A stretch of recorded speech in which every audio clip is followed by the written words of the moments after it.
Can we wrap this war up this week? Yeah, sure. Okay. Will we? I don't think so, but it'll be soon. Won't be long. And we're going to have a much safer world when it's wrapped up. It'll be wrapped up soon. We're going to have a much safer world. So that was President Donald Trump just saying that the war could be done in just as little as 2 weeks. I mean, it sounds good. It sounds like what people want to hear, but I don't believe it. I mean, I'm a firm believer in the scripture where it says, when they shall say peace and safety, then sudden destruction shall come upon them. Hey guys, what's going on? Peace and blessings, man. Thank you for coming back to this channel and checking out this video. If you guys could kindly do me a favor and just hit that like button so that way this topic could reach more people, I would greatly appreciate it. But going back to the recent comments that President Donald Trump just made, I kind of find it hard to believe that the war could be over in as little as 2 weeks. That bold prediction by Donald Trump sounds kind of far-fetched after reading this article from Yahoo News. U.S. strikes Iranian missile sites in Strait of Hormuz using 5,000-pound deep penetrator munitions. I mean, so much for peace talks. They'll tell us one thing, but do it next. You strike Iran with 5,000 pounds of munitions, and then in the next breath say, yeah, the war is going to be over in 2 weeks. We was always taught not to fight fire with fire, but, you know, for some reason, they believe that fire can quench fire, which makes no sense at all. So these growing tensions doesn't seem as if they're gonna cease anytime soon. Currently, the US is now tapping into its oil reserve because the price of oil has now reached a new high as $111 per barrel. And that's all because of the growing tensions of what's going on right now in the Middle East. So people got to take into an account what's happening in the Strait of Hormuz with the Iranians. They're not allowing foreign ships to pass through their strait. They have actually closed it. There's also reports showing that Iranians have been targeting foreign ships that's been trying to pass through the strait. So like I said this in the previous video last week, that we're going to see the price of oil or the price of gas for us reach new highs, and I'm projecting by the summer we could see prices in the $5 range. So as you can see, on Wednesday, March 11th, 2026, reports emerged that at least 5 commercial vessels were attacked by Iranian forces in and around the Hormuz Strait and the Persian Gulf. These strikes mark a significant escalation in the ongoing conflict between Iran, Israel, and the United States.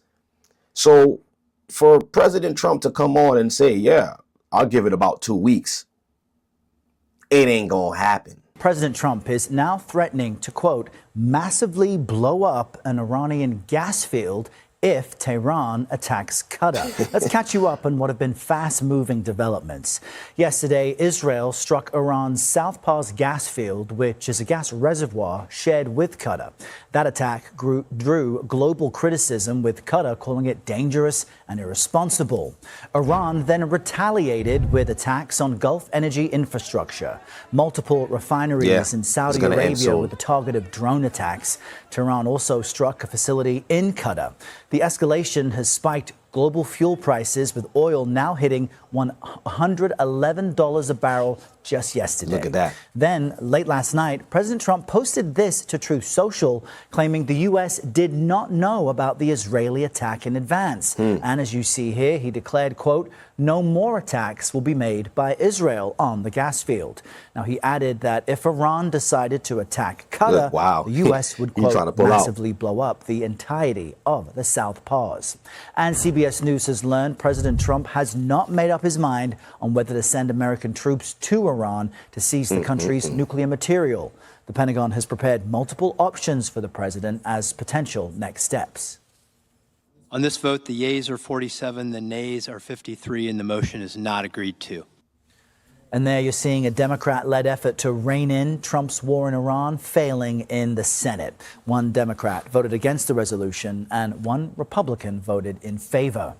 So we see that recently Israel struck one of Iran's gas facilities, and in turn, Iran retaliated and struck one of the Saudi Arabia's gas infrastructure facilities. listen, y'all, this is talking all about money. It's screaming money, because what Iran is doing, and both sides are actually doing, is trying to cripple the economy of each party. And this is the strategic war. But now we can actually see the effects of what's happening between these nations hitting us here in the U.S. Now we see that President Donald Trump is talking a new tune. Now we see that President Donald Trump is now weighing in, and he made a public statement saying that there will be no more attacks by Israel to the most important, extremely important South Par fields, I believe, in the area, in the region. They're taking a financial hit, guys. This is really what it is. It's about finances. I always say you got to follow the money, and then you will know the narrative of the play. This whole thing has to do about power, money, and control. All right. It's not about changing the regime like they want to tell you guys. It's not about, oh, the Iranian people, they're suffering. It was never about that. It's about this. You got to follow it. It's got to follow the money, guys. It's basically what it is. As you know, as carnal as it sounds, this is just the way these empires move. This is how these nations thrive. Esau, he thrives on conquering and wealth and just obtaining. So it's about power, guys. It's about who's going to rule in these last days. But another strange thing was happening in the background while these tensions is going on. I don't know if you guys been following this as of late, but there were certain reports that Prime Minister Benjamin Netanyahu, I can't even say this guy's name, Benjamin Netanyahu was missing. I mean, I've been seeing a whole bunch of videos online, but they've been keeping this under wraps. Maybe they don't want people to get crazy. I don't know. But I mean, I found it very strange that there was reports of him being missing. I've even seen some quote unquote AI generated videos of him speaking. Stand here before you in flesh and blood. Here are a few very important points I want to make clear to the rest of the world. 1, I am alive and well. All reports of me being dead are fake news. 2, we are winning this war. Let there be no doubt about it. 3, the days of Iran are counted. 4, I am not the President of the United States of America. 5, we will continue this war until the threat has been abolished completely and without a doubt. 6. Yeah, and that's just one of the videos that I've seen of him talking. I mean, I've seen other stuff too, but I've also seen another recent video of him coming out of hiding. I don't know if you guys seen this one as well too. Breaking news, Netanyahu has returned to Israel and he is in Tel Aviv right now. After fleeing to Greece for the past 2 days, he is back in Tel Aviv looking at the damage that he caused. Because remember, he struck Iran first starting this war. So all of the damage, all of the casualties are on this man right here. And this is the face of a man who realizes that his plan to drag the US into this war failed. Because today, President Trump announced that we are not joining this war. The United States is not joining the war for Israel. Instead, we are going to stick and defend the Iraqi airspace, not the Israeli. To make things worse for old Bibi here, China, Russia, North Korea, Saudi Arabia, and Pakistan announced aid to Iran, meaning Israel will be standing alone against pretty much the top 10 military forces in the world. And he's looking at all this damage, realizing that the Iron Dome defense system has... I mean, yeah, these are some of the things that I've been seeing. There could be some truth to him going into hiding. I've seen other videos of they're saying that where he was staying at was hit, and you know he was taken out, and you know there's a whole bunch of speculation. But those AI generated videos, really, I mean, they're not sitting well with me. They look AI to me. I don't know about y'all. I mean, those videos didn't really look convincing to me. You know, with the rise of AI, anything is possible. I mean, I'll just play one more. Like, it was really crazy where he bought a cup of coffee, but it was filled to the brim and it did not spill. Like, it was so weird. שלום ברשת שאתה בכלל מת? אני מת על קפה, אתה יודע מה? אני מת על העם שלי. איך הם מתנהגים, פנטסטי. אתה רוצה לספור אצבעות? Look at the cup. He's actually going to take a sip. Look at this. לחיים. חושב של המסר לאנשים שיוצאים ומתאווררים? לצאת להתאוורר, אבל ליד מרחב מוגן. והעמידה שלכם היא מדהימה, נותנת כוח לי, לממשלה. Yeah, so it's videos like that that's make me think like maybe he is gone. We don't know. Only time will tell.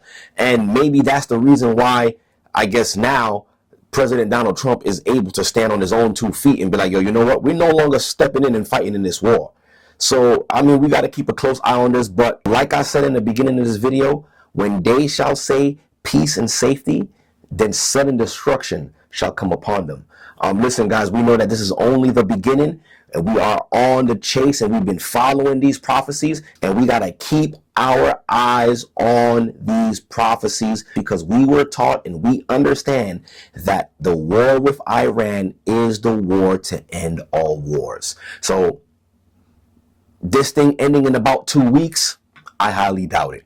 But with that being said, stay prayed up and sin not. Keep your eyes to the skies. Keep your eyes on the book with the prophecies. And listen, I will catch you guys on the next one.